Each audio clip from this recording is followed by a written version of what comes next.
이번 시간에는 협상의 전제와 북한의 협상 행태에 관해 좀 자세히 보겠습니다. 먼저 협상의 전제로서 협상의 목표, 북한이 협상에 나서면서 갖고 있는 목표가 무엇이냐라는 겁니다.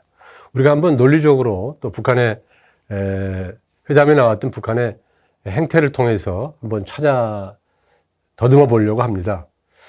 먼저 생각하기에 북한은 최소한 남한으로 흡수통이 되는 것을 막고 체제 보존이나 체제 생존하는 게 목표겠죠. 이것은 뭐 북한 정권 수립 이후에 현재까지의 변함없는 목표입니다. 두 번째로 생각할 수 있는 것이 이제 북한은 무력 통일이죠. 과거에 북한은 그 민주기지로선에 따라서 북한에 전쟁할 수 있는 역량을 갖추고, 그 다음에 이제 1950년 6월부터 1953년까지 6.25 전쟁을 일으켰죠. 그 후에도 지금 핵무기라든지, 미사일이라든지, 대량 파괴 무기라든지, 그런 것들을 계속 지속하고 있죠. 김정은이 2022년 4월 25일 날 조선인민군혁명 창설 90주년 기념식 열병식에서, 북한 핵무력의 기본 사명은 전쟁을 억제함에 있지만 핵이 전쟁 방지라는 하나의 사명에만 속박되어 있을 수는 없다라는 얘기를 한 적이 있고요. 북한 최고인민회의가 2022년 9월 8일 작년이죠. 만든 법령 조선민주주의 인민공화국 핵무력 정책에 대하여라는 법은, 조선민주주의 인민공화국 핵무력은 외부의 군사적 위협과 침략, 공격으로부터 국가 주권과 영토 완정, 영토 완정은 사실은 통일을 얘기하는 거죠. 인민의 생명 안전을 수호하는 국가방위의 기본 역량이다라고 하는 거죠. 그래서 사실 6.25 전쟁이 끝나고 남북 간의 대화가 이루어지고 협력도 이루어졌지만, 북한은 핵무기 개발도 지속하고 이러한 무력 통일 의지를, 무력 통일하겠다는 생각을 계속 갖고 있다고 보여집니다.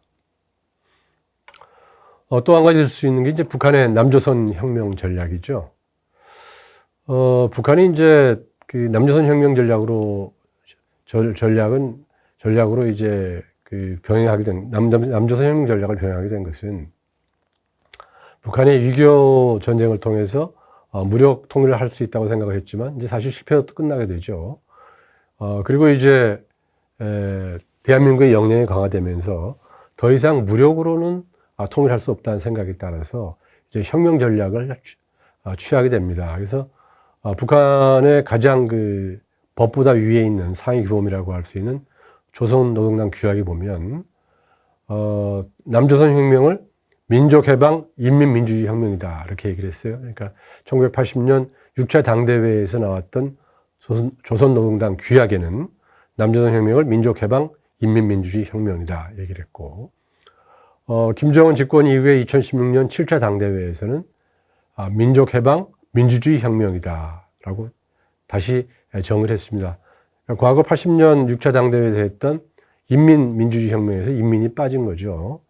아마 이것은 이제 큰 변화라기보다는 아주 미세한 택틱적, 전술적 변화인 것 같습니다. 그리고 21년 제8차 당대회에서는 다시 사회의 자주적이고 민주적인 발전이다 했는데, 사회의 자주적이라는 얘기는 민족해방을 다시 풀어 쓴 거에 지나지 않죠. 그래서 북한의 남조선 혁명 전략이 80년대나 지금 현재나 큰 변화가 없다. 다만 시대의 변천에 따라서 표현 방법만 바뀔 뿐이다 라고 생각을 할 수 있을 것 같습니다. 동시에 북한은 협상을 통해서 통일하겠다는 생각을 갖고 있었죠. 그래서 이제 과거 자주평화 민족대단결, 이것을 조국통일 3대 원칙이라고 하죠. 그 다음에 이제 고려민주연방공화국 창립 방안이라든지 전민족 대단결 10대 강령, 이런 방안을 통해서 협상을 통해서, 이런 방안으로 협상을 통해서 통일하겠다는 생각을 갖고 있었던 거죠. 이러한 것들이 보면 2000년 6.15 정상선언 2항에 나라의 통일을 위한 남측의 연합제안과 북측의 낮은 단계의 연방 제안이 서로 공통성이 있다고 인정하고 앞으로 이 방향에서 통일을 지향시켜 나가기로 하였다라고 해서 이제 남한과 대화가 시작되고, 그 다음에 여러 가지 교류협력 사업이 시작되는 지점에서 협상을 통해서 통일을 주장했다는 생각을 갖고 있었던 것으로 보입니다. 그리고 이제 이러한 과정에서 민족공조라든지 우리 민족끼리를 얘기를 했었죠. 하지만 또 북한이 최근에는 통일보다는 그 별도 국가를 만드는데, 그러니까 남과 북이 별도의 국가로서 존재했으면 좋겠다, 잘 살았으면 좋겠다 이런 생각을 갖고 있다는 그런 태도도 잠깐 보입니다.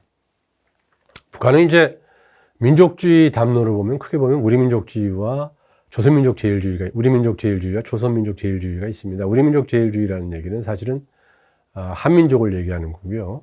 조선민족제일주의는 북조선, 북한 사람들을 얘기를 합니다. 그런데 김정은 집권 이후에 김정일 애국주의와 우리국가제일주의가 계승되면서 북한에서 이제 사실 조선민족제일주의가 좀 더 논의가 많이 되면서 통일 담론이 약화되고 있죠.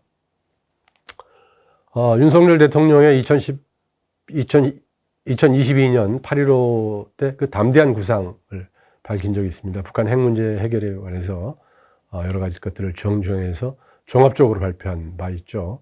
거기에 대해서 북한의 김여정, 김정은의 동생이 제발 좀 서로 의식하지 말면 샀으면 하는 게 간절한 소원이다라는 얘기를 했죠. 또 최근 공식석상에서 북한이 대한민국을 언급하기도 했고, 노동신문 같은 데서도 대한민국 그런 표현이 나옵니다. 그런데 뭐 여기에만 집착할 필요는 없는 것이, 또 노동신문의 다른 면에서 보면 북한이 뭐 남조선 괴뢰라고 언급을 하기 때문에 이것이 굉장히 북한의 좀 명확한 입장이다라고 하기는 어려울 것 같습니다. 본다면 북한이 협상에 나서는 북한이 우리 대한민국을 향해서 여러 가지 목적이 있는데, 하나는 보면 이 남북한의 과정 속에서 최소한 자기 생존을 해야 되겠다. 그리고 여건이 된다면 무력 통일도 할 수 있게 준비하겠다. 아울러 남조선 혁명도 추진해야 되겠다. 하지만 협상을 통해서 남한과 공존하고 또 자기들이 원하는 방향을 끌어가겠다는 생각도 갖고 있고, 또 여건에 따라서는 북한이 별도 국가로 분리 독립해서 생존하겠다는 생각도 갖고 있는 것도 갖고 있는 것 같기도 하죠. 과거 보면 이제 그 동서독 분단 시기에 서독의 경우에는 민족의 특수관계를 내세워서 통일하려고 노력을 했지만, 동독의 경우에는 서로의 별도 국가로 존재하기 원했죠. 그래서 독일 같은 경우에는 내독 관계성이 통일 문제를 전담했지만, 동독 같은 경우에는, 서독 같은 경우는 내독 관계성이 전담했지만, 동독 같은 경우에는 이제 외무성에서 서독 관계, 양독 관계를 다룬 적이 있습니다. 참고로 우리의 정책을 보면 북한의 정책은 여러 가지 그러한 목표와의 정책이 있죠. 그래서 우리의 정책 목표는 남북한이 화해와 협력을 적인 관계를 만들고 평화적으로 공존하면서 궁극적으로는 통일을 지향한다는 내용이죠. 이것을 위해서 우리는 단계적으로 하나씩 풀어가겠다. 내용적으로는 가장 먼저 할 수 있는 교류협력부터 우선하면서, 정치 군사보다는 교류협력부터 우선하면서 풀어가겠다. 이런 것들은 이제 우리나라의 그 보수와 진보 차이에 조금 강조점의 차이는 있습니다만 큰 내용은 없습니다. 정부별 차이도 크진 않습니다. 예를 들면 이러한 생각들은 우리의 1989년 만들어지고 역대 정부가 개정한 민족공동체 통일 방안에 다 녹아들어 있습니다. 자, 또 북한의 그 협상 전략 전술을 이해하기 위해서 먼저 대전략, 전략 전술이라는 개념에 관해서 한번 또 보겠습니다. 학문적으로 얘기할 때 대전략이란, 일단 그 상대방과 갈등 해결이라는 어떤 문제가 있을 때 이것을 제거하기 위해서 무력 사용할 것이냐, 아니면 그냥 그대로 있을 테니 현상 유지할 것이냐, 아니면 협상을 할 것이냐, 이 중 선택을 하는 것을 이제 대전략이라고 하죠. 그러니까 이제 협상의 동기가 되는 거죠.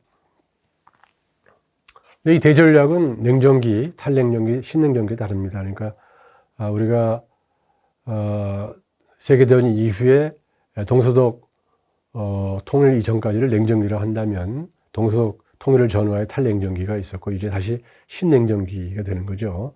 이러한 상황에서 우리가 갈등을 해결하기 위해서 어떻게 할 것이냐, 현상 유지할 것이냐, 협상할 것이냐, 아니면 무력으로 대처할 것이냐를 결정해야 될 시점이죠.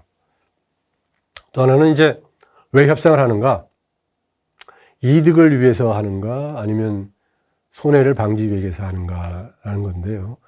가장 많이 인용되는 논리 중에 하나는 이제 예기 이론, 프로스펙트 티어리의 손실 예방 논리입니다. 보통 이제 국가 간에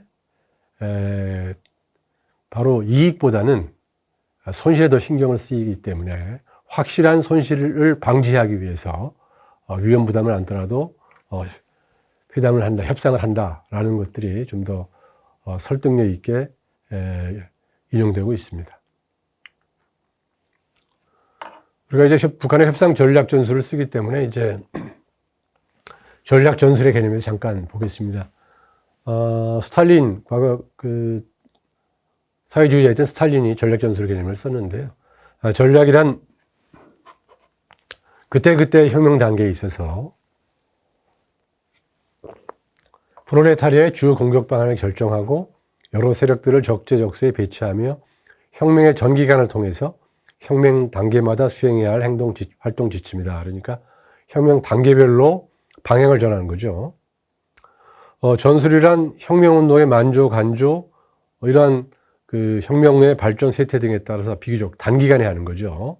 단기간에 방침을 결정하고 전투와 조직의 날개 형태를 새 형태로 구호를 바꾸는 것, 이러한 여러 형태를 통합시켜서 하는 것은 투쟁 방법이라고 했죠. 그러니까 이제 전략이라는 것은 혁명 단계별로 하는 것이고 전술이라는 것은 비교적 단기간에 쓰는 것이다 라는 그런 뜻입니다. 그래서 이제 우리가 여기서 사용하는 전략이라는 것은 협상으로부터 원하는 결과를 획득해내기 위해서 선택되는 광범위한 계획 혹은 기술, 또는 협상 목적을 위해서 협상자의 행동을 조직하는 기본 지침이라고 할 수 있고요. 전술이란 협상에서의 뭐 세부적인 운영 기술이라든지 수단을 얘기를 합니다. 한 가지 더 우리가 지켜봐야 할 것은 협상 전략은 국가 이익을 달성하기 위한 수단이죠. 그래서 협상 환경, 그 다음에 상대방의 능력이라든지 협상 의지가 굉장히 능력 등이 중요하고, 사실은 협상 의지가 굉장히 중요한 거죠.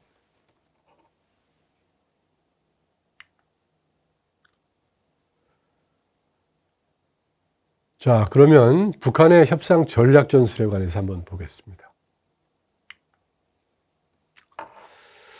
북한의 대남 협상 행태의 특징을 보면 일반적으로 이제 일관성이 있다고 그래요. 목표 일관성 견지라고 하는데, 이게 보통 북한뿐 아니라 과거 사회주의 국가들이 대부분 그런데, 과거의 목표가, 과거에 이제 어떤 근거에 세웠던 목표가 일관되게 유지되는 게 굉장히 강하죠. 그 다음에 두 번째로는 이제 협상 대표의 재량권이 제한적이다라고 하는 거죠. 아무래도 그 당의 방침에 따라서 하다 보니까, 그 다음에 목표 일관성을 견지하다 보면 협상 대표가 유연하게 대응할 수 있기를 굉장히 제한되죠. 또 한 가지는 이제 북한이 체면 중시 마크 협상을 선호한다는 겁니다. 아까도 모두에 말씀드렸습니다만 대부분의 회담은 음성과 화면이 중계되는 상태에서 지켜보는 과정에서 회담을 하기 때문에 북한 같은 경우는 대표로서 체면을 유지하는 게 굉장히 중요하고, 오히려 마크 협상을 선호하는 경향이 있습니다. 하지만 또 북한은 언론 매체도 적절히 활용합니다. 그래서 협상 과정을 공개하기도 하고, 또 비공개로 했던 내용들을 전격적으로 공개를 해서 남측을 어렵게 만들기도 하고 남는 갈등을 유도하기도 하죠. 과거에도 보면, 최근에도 보면 2018년 남북관계 재개되면서 협상에서 북한 그 대표가 우리 언론을 상대로 해서 굉장히 장황하게 얘기를 했던 경우도 있습니다. 또 하나는 의제 외적인 부수 효과를 추구한다. 그러니까 이제 협상이 협상 자체의 목적뿐 아니라 협상 이외의 목적을 하기 위해서 하는 것도 있죠. 예를 들면 남북관계 긴장돼 있을 때 자, 긴장을 풀기 위해서 우리는 전쟁하지 않는다라는 것을 보여주기 위해서 보여주는 그런 행태도 있고요. 단계별 특징을 한번 보겠습니다. 그래서 단계별 특징을 본다면 초기에 사실은 이제 분위기 장악하고 기선 제압을 하기 위해서 노력을 하죠. 그래서 보면 대단히 회담 모두에 강성 발언을 하는 경우가 많습니다. 이제 회담을 시작하게 되면 서로가 인사도 하고 그다음에 이제 발언을 하게 되는데 보통 상대방이 예상했던 것보다 강하게 얘기를 하는 경우도 있죠. 또 이런 것들을 분위기를 맞춰주기 위해서 과거에도 보면 고위급 회담 새벽에 북한이 새벽 6시에 노동신문을 통해서 아니면 중앙방송을 통해서 아주 굉장히 강성 발언으로 남한을 비판한 경우도 있습니다. 또 한 가지 보면 이제 북한이 회담이라는 것은 이제 의제를 올리고 그 의제를 토론해 가면서 결론을 내야 되는데 아예 그냥 결론이 포함된 그런 의제를 제시하는 거죠. 예를 들면 자, 이번 회담에서는 그 남북 간의 평화를 유지하기 위해서 주한미군 철수 문제를 얘기하자든지 한미 군사 연습 중지를 얘기하다든지 우리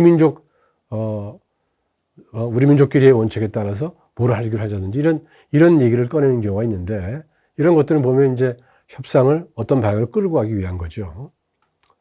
보면 또 하나는 이제 먼저 우리 이 회담에 풀어가기 전에 먼저 원칙을 합의하자라든지 선결 조건을 제시하기도 합니다. 선결 조건으로 이 협상이 타결되기 위한 조건으로 한미 합동 군사연습 중지, 북한의 단골 구호죠. 그다음에 대북 방송 중단 등이 논의되기도 합니다.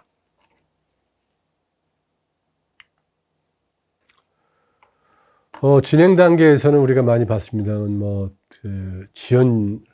시킨다든지 반복해서 주장한다든지 보통 이제 협상은 초기에 제기했던 제안을 이제 토의를 통해서 문제를 풀어가는 건데 협상 중간에 새로운 문제를 추가한다든지 또 다양한 압력 수단을 동원해서 아까도 말씀드렸습니다만 이제 북한 방송을 통해서 그 다음에 이제 장애 발언을 통해서 이런 것들을 동원하기도 하고 협상 과제 세분화라는 얘기는 살라미 전술이라고 그러죠. 우리는 보통 대부분의 문제에 있어서 포괄적으로 구체적으로 문제를 풀어가자라는 반면 북한은 굉장히 나누는 경향이 있죠.